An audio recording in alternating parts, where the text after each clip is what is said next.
అది ఎడిట్ చేసిన వీడియోని తెలుసుకోండి. మేము మాత్రం ఎప్పటికీ అలాంటి వీడియోలు చేయమనే మాటని మాత్రం. హాయ్ అండి అందరికీ.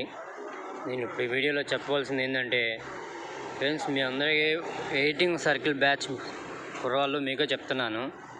మనం ఏదైనా ఒక వీడియో క్రియేట్ చేసే ముందు కొంచెం ఆలోచించి క్రియేట్ చేయండి, ఎందుకు చేస్తున్నాం ఏంటి అనేది. ఇప్పుడు ఆ వీడియో క్రియేట్ చేయడం వల్ల మీకు ఏమైనా లాభం ఉందో చెప్పండి. మహా అయితే మీ వీడియో మీ అకౌంట్ అనేది ఒక రీచ్ అవ్వడం తప్ప అంతకుమించి ఏమైనా ఉందా? పాలిటిక్స్ వాళ్ళది పెడితే మీకు ఏమొచ్చేది చెప్పండి? ఏదైనా జరిగి ఆ అన్న ఆ రకంగా కష్టపడుతున్నాడు, ఆ అకౌంట్కి ఏదైనా జరిగితే వాళ్ళ పరిస్థితులు ఏంటి? కొంచెం ఆలోచించండి ఫ్రెండ్స్, ప్లీజ్. ఫ్రెండ్స్, ఇది విషయం మీకు కూడా చెప్తున్నాను. ఈ వీడియో ఎంతమందికి కుదిరితే అంత మందికి షేర్ చేయండి. మనం షేర్ చేసే వీడియో వల్ల అది ఇంకా రీచ్ అయ్యి ఆ వీడియో ఫేక్ అని అర్థమవుతుంది జనాలకి.